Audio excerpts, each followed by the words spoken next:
Termo to Madeline, Audio Edition. Page 225. Chapter titled Land Agents and Promotion Managers. Over the next 10 years or so, the Madeline Meadows Land and Irrigation Company was in existence. There were many different salesmen and promoters of the project. There are 3 who stand out above all the rest. They stayed with the company for a period of years, living in Madeline and doing all the actual work of showing the land to prospective settlers, closing the contracts, and doing all the detailed paperwork. Eventually, they either went broke along with the company or left it to go on to other things. Bohannon. W.G. and Agnes Bohannon and their family were the first to come to the plains. They took out a homestead below Madeline and built a spacious 2-story house there. They did a little farming, and their property was under a company water contract. W.G. Bohannon and a group of other interested men first came to Madeline from San Francisco on May of 1910 to view the Madeline Meadows project. Mr. Bohannon filed on 320 acres of land at that time and returned to San Francisco to get his family. While there, he wrote some of the most elegant descriptions of the area penned by anyone, even before he hired on with the company as a salesman. He was sold on Madeline and managed to convince large numbers of people that Madeline was an oasis in the middle of miles and miles of barren desert. Not that there was ever any difference in the surrounding area for miles around. One description of beautiful Madeline, as compared to similar but ugly neighboring country, can be seen in the following statement, where it's written, quote, "Your committee begged to report that they arrived in Madeline in good health and spirits, notwithstanding that they passed through some of the worst country between Reno and Madeline Meadows that had ever been our misfortune to see. This was especially so around the Honey Lake country, for it seems to be one vast mesa of alkali and grease weed. But when between 20 to 25 miles of Madeline, there was decided change for the better. There was an entire absence of both greaseweed and alkali. Your first glimpse of this valley of promise is secured as the train passes through the town of Termo." Unquote. In the end, Mr. Bohannon, glowing descriptions got him in trouble. Over the next 6 years, he sold land for the company. At first, sales went well, but toward the end, they all but stopped, and finally, when people were moving out to find jobs and better incomes elsewhere, they did stop.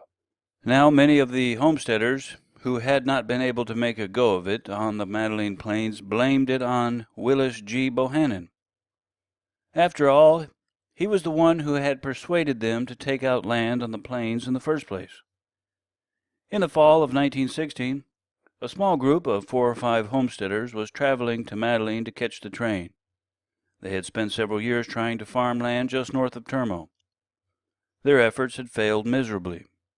When they came upon the beautiful big Bohannon home, they stopped, went up to the front porch. One of the men called for Bohannon to come out. They wanted to talk to him. There was no answer from inside. "We know you're in there," they shouted. "Come out or we'll burn you out." With that, they began collecting brush and piling it in a big pile on the front porch. Whether or not a match was ever lighted is doubtful, but Mr. Bohannon did come out. The only satisfaction the homesteaders got was mauling him around in the cold Madeline Plains mud for a while. At any rate, the homesteaders left and found greener pastures elsewhere. Mr. Bohannon also left and later became a successful real estate agent in San Jose. Next is Mcdonald. Henry and Daisy Mcdonald also came to Madeline in 1910, and they too took up a homestead south of town. But they did nothing with it. Instead, they lived in one of the original houses in Madeline that was now owned by the water company. The Mcdonalds had 5 children when they came to Madeline. That is Francis, Claudia, Jeanette, George, and little newborn Robert. Robert died shortly after they moved to Madeline on May 5, 1911. He was buried in the New Madeline Cemetery. Shortly after, another daughter, Dorothy, was born in Madeline to the Mcdonalds. They would later have two more children, Mona and Jack. Henry Mcdonald was a Canadian from Prince Edward Island of the Gulf of St. Lawrence. He was a seaman and had been a first mate on the Matson freight line.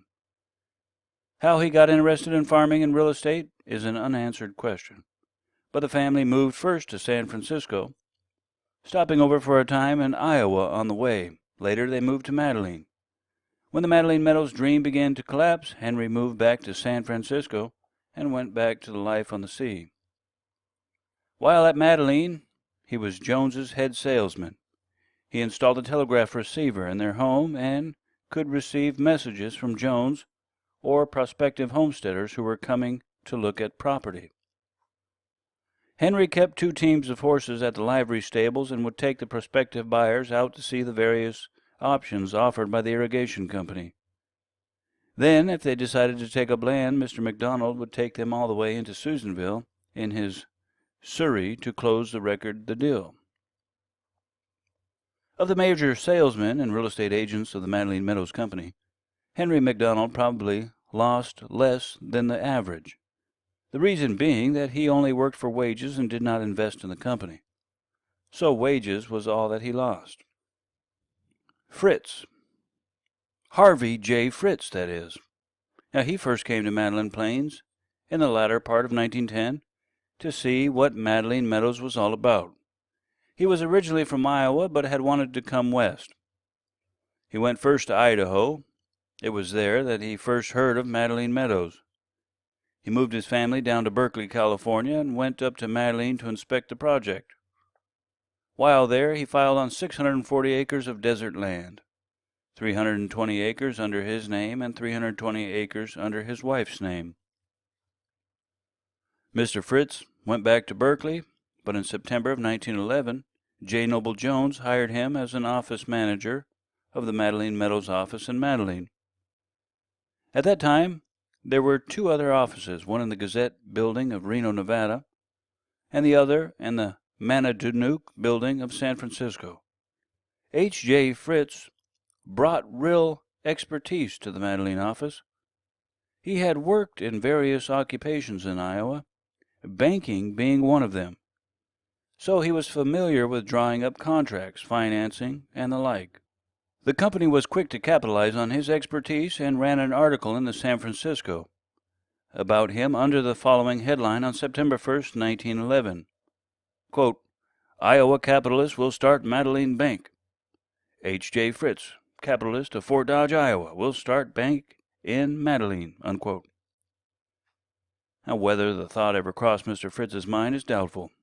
The most that he might have done is said that if Madeline and the surrounding community grew enough in population to support a bank, he would possibly consider it.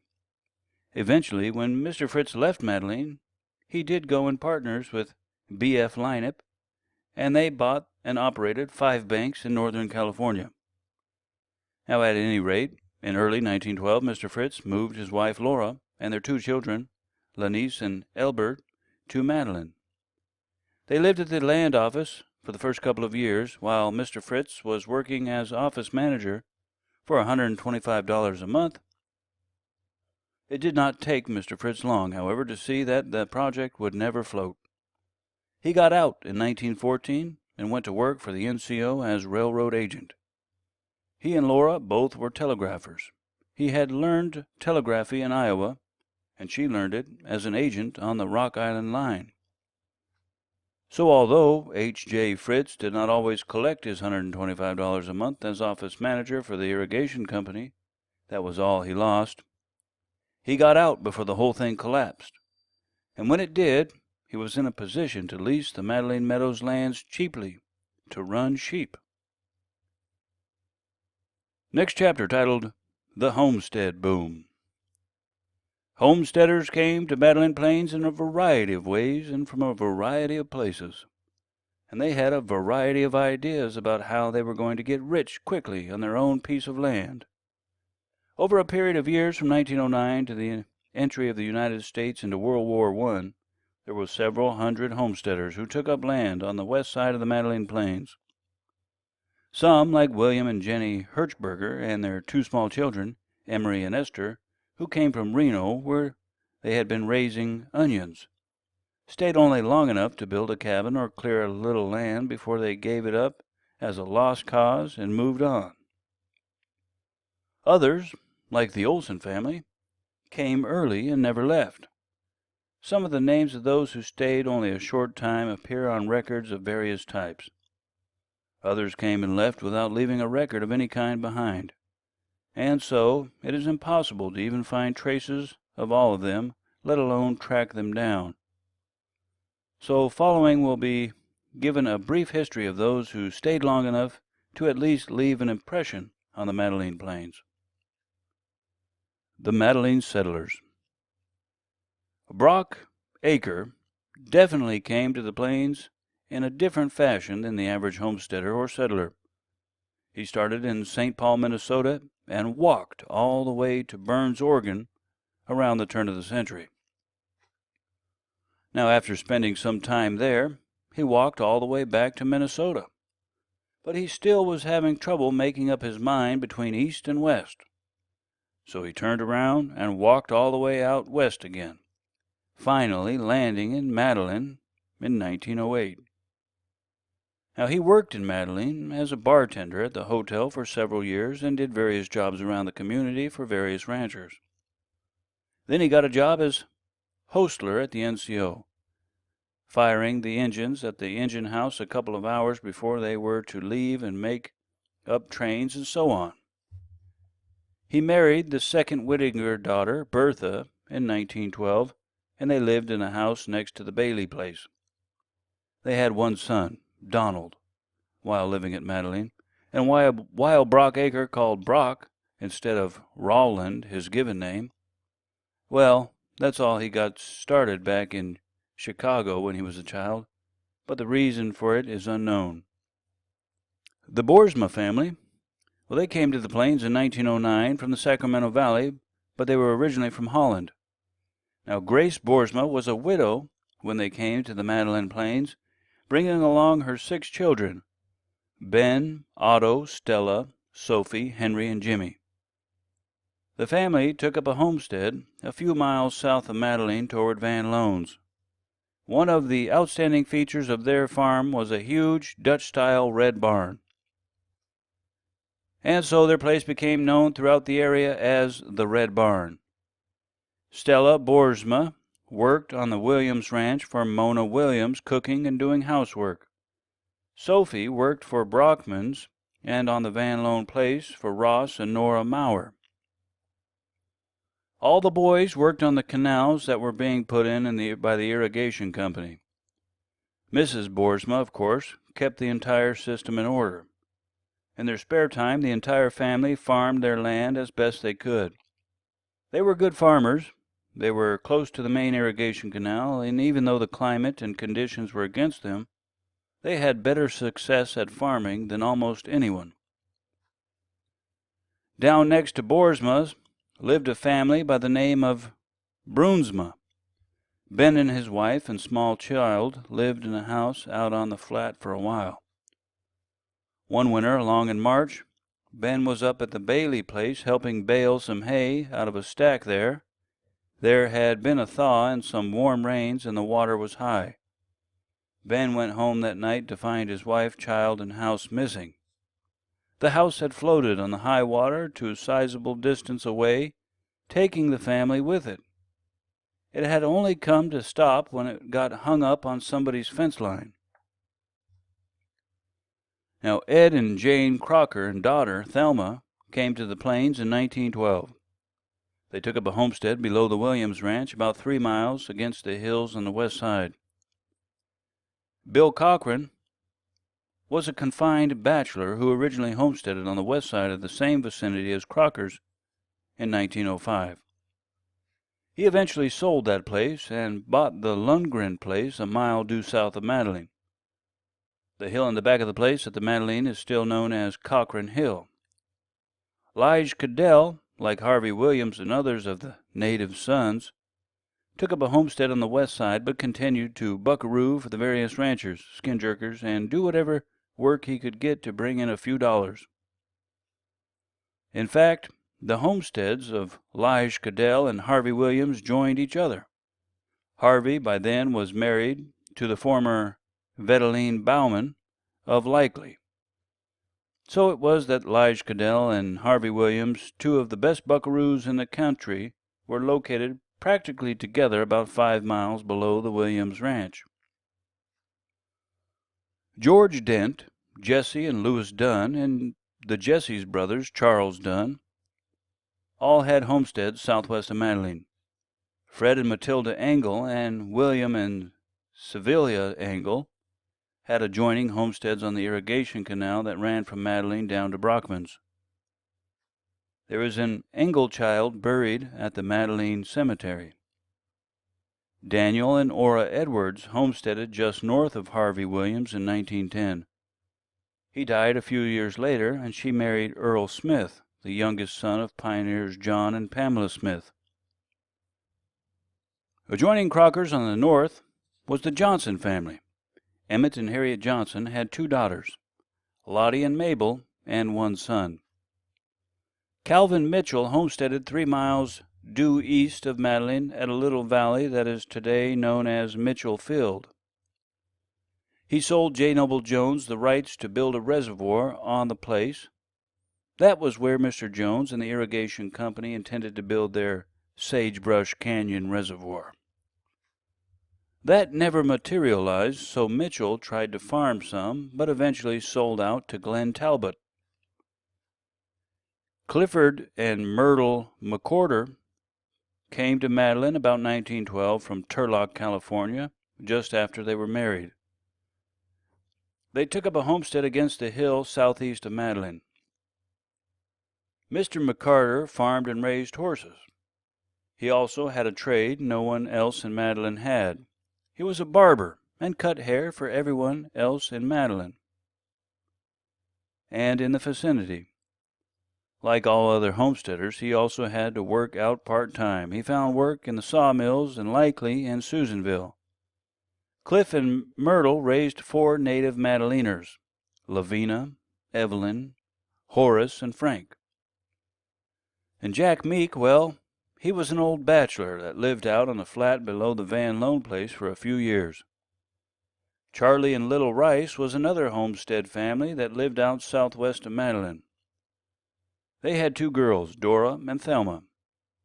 There was another fellow named Rice, Ralph Rice, who lived in town from about 1910 to 1912 and was the telegrapher for the NCO Railroad. William and Leah Schaefer, 2 members of the Seventh-day Adventist faith, also had a homestead south of Madeline. Their home was about 100 yards east of where the so-called Fish and Game buildings are today. Pearl and Jenny Talbot were the first Talbot family to come to the Madeline Plains. Pearl and his friend Ray Still came up from Keys near Turlock, California in 1912 to see what the Madeline Meadows Land and Irrigation Company had to offer, arriving about the same time as the McCarters. Now, Ray Still took up a homestead, but Mr. Talbot bought 120 acres from the irrigation company about a mile southeast of Madeline. Pearl and Jenny had 1 daughter, Elsie, when they arrived in Madeline in 1914. A native Madeliner, John Talbot, was born to them. The Talbot place was under the irrigation system, and Pearl raised crops of alfalfa and grain and operated a 10-cow dairy. Oliver and Minnie Whipple were located on the west side near Crocker's and Johnson's. They built up a real show place with a nice big house, barn, and corrals. When they starved out and left, Brock and Bertha Aker ran the place for a few years. East of Madeline and neighboring the Talbots, McCorders, and several Mormon families, which will be mentioned later, were the 2 Wald families. There was Joe and Dorothy Wald and their 2 sons, and Will and May Wald. Like most all the other Madeliners, they farmed a little but starved a lot. But we're some of the happiest people the Plains had ever known.